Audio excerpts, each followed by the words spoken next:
office about a year ago, September this time last year. And in that time, through leadership in areas just like you discussed in climate, you've been named one of the top 50 global leaders in the world.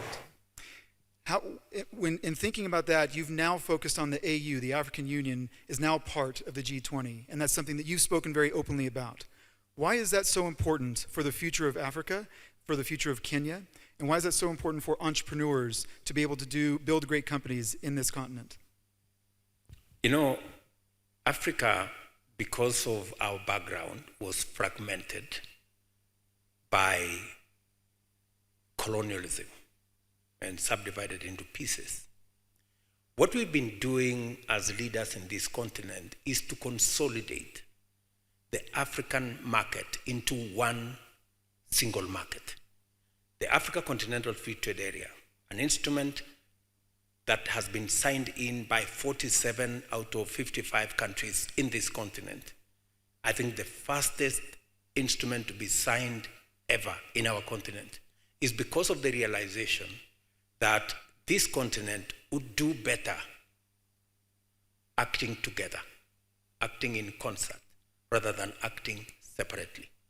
That is why we are focused on the reform of the AU to make it a fit-for-purpose organization to harness the potential of this continent, whether it is the human potential of about 1.5 billion people, by 2050, 2.5 billion people.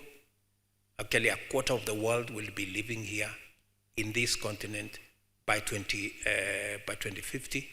How do we harness the mineral resources we have that are there in abundance?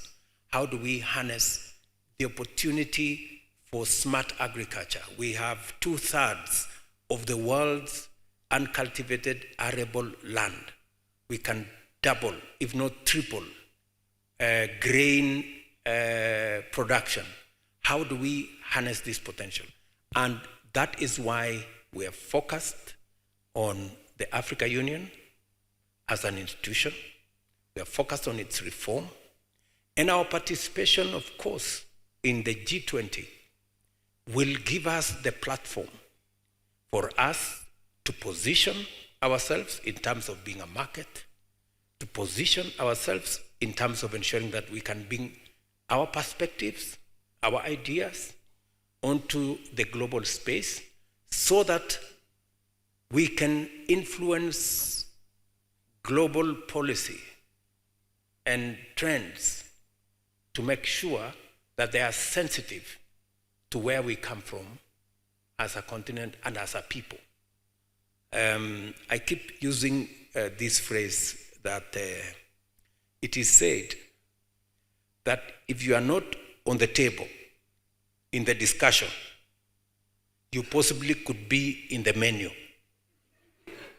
So I think we've been in the menu for far too long. You're setting the table. It's time.